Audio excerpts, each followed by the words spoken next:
I was in Portland, Oregon recently, and I called this car to come pick me up. And this guy showed up in a Tesla, and I was like, yes, an intellectual. And then this man sees that I had a carry-on and a suitcase with me, and he was like, hey man, are those yours? And I was like, no, I'm holding them, so really hope so. Then he said, I don't have space for this. What am I supposed to put this? And I was like, I was hoping in your car. Then we had back and forth, and he said, I should have let him know about the luggage. And I was like, I should have let you know about the luggage. My bad. I just thought they could tell from context clues, like the fact that you're picking me up from the airport. Like, are you new here on this planet?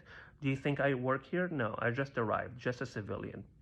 Eventually got into his car with the luggage, and he saw my name on his phone, and his eye lit up, and he was like, hey man, how do you say this so I know how to address you? And I was like, brother, no need to address me. Whatever you think it is, just keep it here. I'm sure it's correct.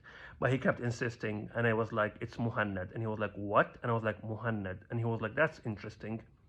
And I was like, keep it going. I want to hear it, you know? And then he said, no, just because here in the States, it's pronounced Muhammad. And I was like, dude, that's a great point, you know? It's not how names work, but I appreciate the perspective.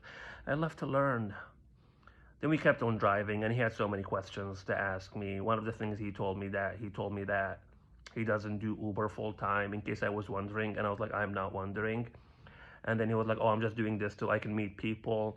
And I was like, oh, I usually do this so I can get to locations. I'm more of a point A to point B enthusiast.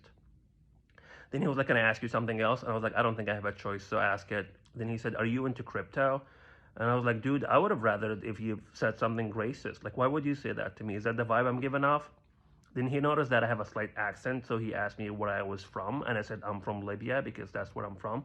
And then he said, "That's cool, man. I have a cousin.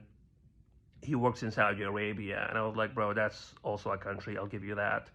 And then last question he asked me if I had any plans for the week, and I was like, "My man, I don't have any plans for the week." And the thing is, the place he was driving me to was a prison. And the reason I was going there because I was teaching a workshop there, but he didn't know that. So when he asked me if I had any plans for the week, I just responded, my man, I don't have plans for the week or the next 10 to 7 years, hopefully. I just woke up this morning and I decided I'm just so tired of running, you know? It's time for me to face consequences, bring some justice to the families, plural. So I'm just here to turn myself in. And I think that worked because he stopped talking to me.